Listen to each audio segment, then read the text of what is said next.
everyone. So today we are going to see the character set in character set एक defined valid characters होते हैं that can be used in source program or interpreted when a program is running. एक well defined character का set होता है जो कि valid होते हैं और जो हम सोर्स प्रोग्राम में यूज करते हैं और फिर वो इंटरप्रेट होते हैं. सोर्स प्रोग्राम जब हम मतलब कि प्रोग्राम बना रहे होते हैं तब हम उन कैरेक्टर सेट का यूज करते हैं. अब कैरेक्टर सेट जब हम यूज करते हैं तो वो कुछ कैरेक्टर सेट्स जो होते हैं वो American standard code for information interchange जिसको हम आस्की बोलते हैं वहां से डिफाइन किए गए होते हैं.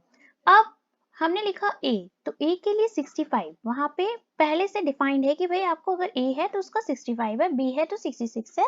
तो ये सारे के सारे पहले से डिफाइन किए गए हुए हैं.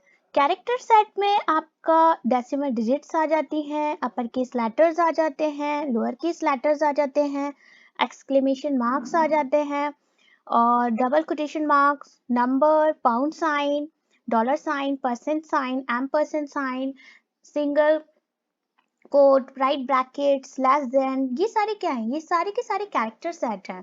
Plus, hash, comma, minus, period, forward, slash, right brace, vertical bar, left brace, quotation mark, s engrave, so underscore. So all these are to be defined under to the character set, which have some type of unique number is given by ASCII, that is American Standard Code for Information Interchange. तो जो ASCII characters का set होता है वो 255 character से कम होता है and these characters can be represented in 8 bit. 8 bit में भी रिप्रेजेंट किए जाते हैं ये सारे के सारे कैरेक्टर या उससे कम में भी रिप्रेजेंट किए जाते हैं. कुछ ऐसे कैरेक्टर्स भी होते हैं जिनको 8 बिट से ज्यादा रिप्रेजेंट किया जाए तो इन सब को हम क्या बोलते हैं? कैरेक्टर सेट बोलते हैं. अब एक बात और होती है, कुछ और भी कैरेक्टर्स होते हैं जैसे कि C character set also consist of some non printable characters. सब नॉन प्रिंटेबल कैरेक्टर्स होते हैं वो होते हैं आपका escape sequence. Graphics of printable characters में हमारे decimal digit, upper case, lower case, exclamation mark, double quotation, plus, minus, forward slash, back. तो ये सारे के सारे हमारे क्या हो जाते हैं? Forward slash. ये सारे के सारे हमारे प्रिंटेबल और ग्राफिक कैरेक्टर्स हैं. अब हम बात कर लेते हैं सी टोकन्स की. तो सी टोकन्स में क्या होता है कि सी टोकन्स आपके एक स्मॉलेस्ट इंडिविजुअल यूनिट होती है जिसको हम कहते हैं सी टोकन्स.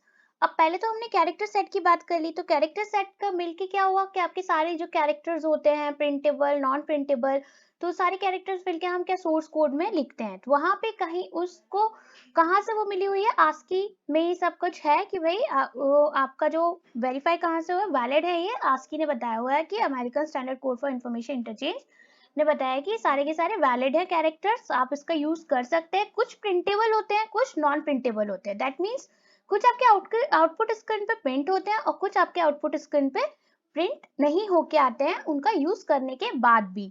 कई बार क्या होता है कि हमारे पास ऐसी सिचुएशन आती है कि उसको यूज करना, कभी हमें सेकंड लाइन पे जाना है, उसमें जाना है, तो वो प्रिंटेबल नहीं होते. हम उनका यूज तो करते हैं but they are not to be printable on to the output screen.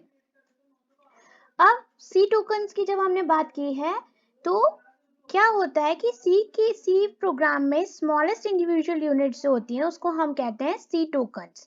अब सी टोकन्स में क्या क्या आ जाते हैं भाई? कीवर्ड्स आ जाते हैं. बन के मिलके तो सब किससे बना है? कैरेक्टर सेट से मिलके बना है ना. तो सी टोकन आपके कीवर्ड्स आ जाते हैं, कॉन्स्टेंट्स आ जाते हैं, आइडेंटिफायर्स आ जाते हैं, स्ट्रिंग लिटरल्स आ जाते हैं, ऑपरेटर्स आ जाते हैं, सेपरेटर्स, स्पेशल सिंबल्स आ जाते हैं. सो ये सब क्या है? ये सब सी टोकन्स की जो सी का प्रोग्राम बनाते हैं वो इंडिविजुअल यूनिट से मिलके बना होता है. तो उसमें कुछ कॉन्स्टेंट्स भी होते हैं, आइडेंटिफायर भी होते हैं, कीवर्ड्स भी होते हैं, स्ट्रिंग लिटरल्स भी होते हैं, ऑपरेटर्स भी यूज होते हैं, सेपरेटर, स्पेशल सिंबल भी यूज होते हैं. और ये सब क्या होते हैं? इनमें सब भी कैरेक्टर्स भी होते हैं. तो सारे के सारे कैरेक्टर्स कहाँ होते हैं? कैरेक्टर सेट के अंदर होते हैं. तो एक तो हमारा ये हो गया. अब हम देखते हैं कीवर्ड्स के बारे में कि कीवर्ड्स क्या हैं. Keywords are those words which have predefined meaning assigned by the C language. अब भाई सी लैंग्वेज ने हमें कुछ कीवर्ड्स दिए हैं कि उनके भाई प्री डिफाइंड मीनिंग है और आप उसको चेंज नहीं कर सकते, ना ही आप उसका यूज कर सकते हैं. किसी वेरिएबल डिक्लेरेशन में या किसी चीज में, तो आप उसका एज एन आइडेंटिफायर आप उसका यूज नहीं कर सकते हैं। ये कीवर्ड्स रिजर्व्ड कीवर्ड्स हैं और ये सी के द्वारा आपको बताए गए हैं कि आपको अगर किसी स्पेशल ऑपरेशन के लिए यूज करना है तो आप इसका यूज करेंगे। That is called as a reserved keywords. अब 32 रिजर्व कीवर्ड्स होते हैं सी में। सबसे पहला ऑटो होता है, ब्रेक होता है, केस होता है, क्यार होता है, कॉन्स्ट होता है, कंटिन्यू होता है, डिफॉल्ट होता है, डू होता है, डबल होता है, else, enum, extern, float, for, go to, if, int. अब जब हम रिजर्व कीवर्ड्स की बात कर रहे हैं तो हमने यहाँ पर बात की कि भाई ये रिजर्व्ड होता है, आप इसको यूज नहीं कर सकते। अब ऐसा नहीं कि हमने वेरिएबल में इफ दे दिया, हमने वेरिएबल नेम में इफ दे दिया तो हमारा ट्रू होगा, जी नहीं, सिंटेक्स एरर आ जाएगा ये वाला, क्योंकि भाई ये तो सी के पास पहले से ही है, एक रिजर्व्ड कीवर्ड है। आप अपना कीवर्ड बनाइए ना, अपना वेरिएबल बनाइए, ये तो पहले से ही है। आप ये बोलेगा वो, आप जब उसको रन टाइम पे करेंगे तो वो एरर दे देगा कि ये तो पहले से ही रिजर्व कीवर्ड है, आप अपना वेरिएबल बनाइए। int, long, register, return, short, sign, size of, static, struct, switch का यूज करेंगे अगर आप एज एन वेरिएबल तब भी एरर देगा, क्योंकि स्विच पहले से ही एक रिजर्व कीवर्ड है। Type def, union, unsign, void, volatile, while, तो ये कुछ रिजर्व कीवर्ड हैं जिसको आप एज एन वेरिएबल यूज नहीं कर सकते। इस सब के लिए कुछ स्पेशल ऑपरेशंस हैं। तो फ्लोट, आप फ्लोट वेरिएबल जब डिफाइन करेंगे डेसिमल तब आप यूज करेंगे। तो कुछ प्रीडिफाइंड मीनिंग होते हैं फॉर के लिए, वाइल के लिए, डू के लिए, इफ के लिए, इंट के लिए, लॉन्ग के लिए, रजिस्टर के लिए। तो ये एज एन वेरिएबल और आइडेंटिफायर हम यूज नहीं कर सकते हैं। अब हम देखेंगे आइडेंटिफायर्स क्या है। मैंने कई बार आइडेंटिफायर्स का नाम लिया, तो आइडेंटिफायर्स हैं क्या? आइडेंटिफायर एक ऐसा नेम होता है जो सीक्वेंस ऑफ कैरेक्टर्स और अल्फान्यूमेरिक कैरेक्टर्स के साथ मिलके बना होता है। दैट इज अल्फाबेट्स और डिजिट्स दोनों ही होती है। ये आपका ए टू जेड तक आप अल्फाबेट्स हो सकते हैं और कैरेक्टर आपके डिजिट्स भी हो सकते हैं। तो इसके कुछ रूल्स होते हैं आइडेंटिफायर के, कि आपका first character must be an alphabet और अंडरस्कोर होना चाहिए। ये बिल्कुल वैसे ही है जिसको हम आइडेंटिफायर्स क्या वेरिएबल्स हम डिफाइन करते हैं अपने प्रोग्राम में। जैसे कि मैंने बोला कि मुझे इंटीजर ए चाहिए, मुझे इंटीजर ए चाहिए, इंटीजर बी चाहिए, इंटीजर ए बी चाहिए। तो इस तरीके से हम डिफाइन करते हैं, लेकिन इसका रूल क्या है कि first character must be an alphabet होना चाहिए।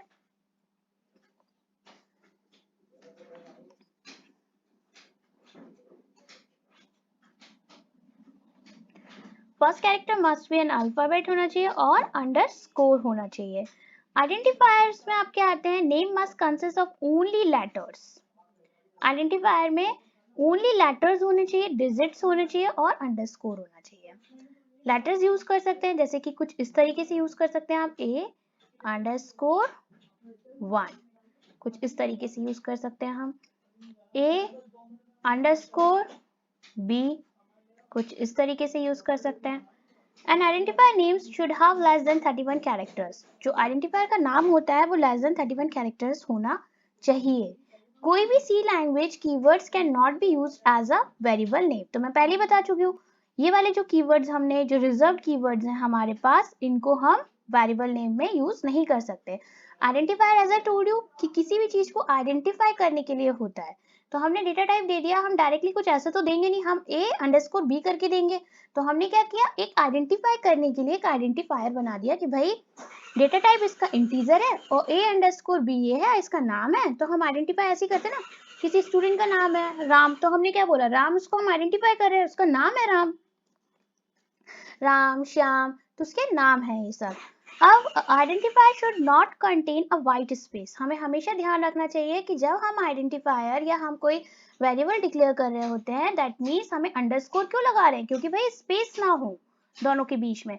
अगर हमने a यहाँ डिफाइन कर दिया और b फिर डिफाइन कर दिया ऐसे, और फिर हमने अपना डिक्लेरेशन हम कह रहे हैं, और ऐसा ये क्या हो जाएगा, this is a wrong syntax. C जो है इस सिंटेक्स को प्रोवाइड नहीं करता। अगर मैंने कहा कि भाई इंट, अगर मैंने कहा कि इंट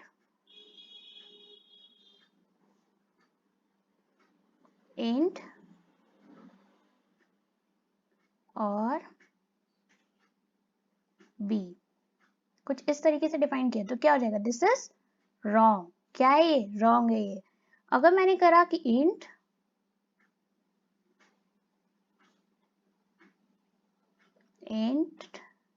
a underscore b, तो ये करेक्ट है, this is correct syntax, this is wrong syntax. अब कुछ एग्जाम्पल देख लेते हैं कि भाई वैलिड आइडेंटिफायर कौन से हैं और इनवैलिड आइडेंटिफायर कौन से हैं। तो सम वैलिड आइडेंटिफायर्स हैं लाइक ए, जैसे बताया क्या रूल्स कहता है कि first character must be an alphabet हो सकता है और आपका अंडरस्कोर हो सकता है। आइडेंटिफायर के नाम में हमेशा लेटर्स होने चाहिए, डिजिट होना चाहिए, अंडरस्कोर होना चाहिए। जब हम पासवर्ड, जब हम सॉफ्टवेयर सिस्टम डेवलप करते हैं, लॉगिन पैनल बनाते हैं, तो उसमें क्या हम रखते हैं, हमारा जो रूल होता है वो यही रहता है कि पासवर्ड जब आप पासवर्ड डाल रहे हो तो आपके उसमें कुछ लेटर्स होने चाहिए, डिजिट होना चाहिए, अंडरस्कोर होना चाहिए। ये कंडीशंस हम यूज करते हैं, तभी ये सब काम आते हैं। फिर टैम्प होता है। फिर मैंने क्या कहा, अंडरस्कोर भी फर्स्ट हो सकता है, फर्स्ट कैरेक्टर अंडरस्कोर हो सकता है, तो अंडरस्कोर टैम्प भी डाल सकते हैं।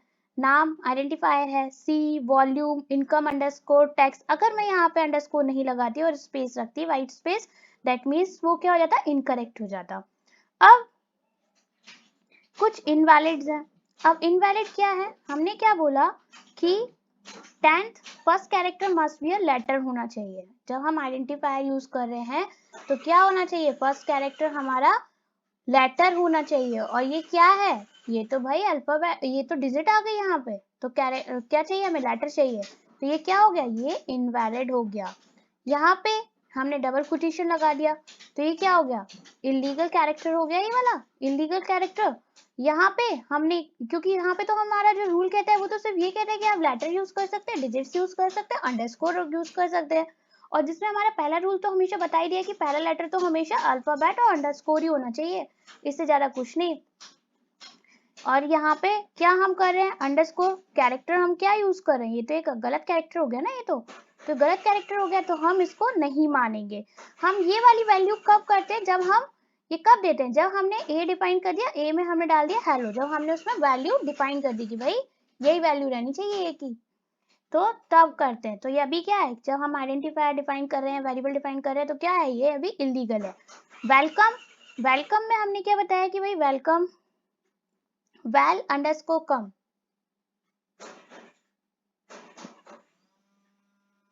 अब हाइपन इलीगल कैरेक्टर्स हो गए, ठीक है, क्योंकि ये अंडरस्कोर यूज कर सकते हैं, but this is the hyphen. अब मोस्ट वेलकम, ये क्या है, यहाँ पे तो व्हाइट स्पेस है, इलीगल ब्लैंक स्पेस आ रहा है, ये तो ब्लैंक स्पेस है तो क्या है, इलीगल है। So thank you, please stay safe, and we will see constant in our next class. So thank you, please stay safe, and don't forget to subscribe the channel and also press the bell icon for the latest updates.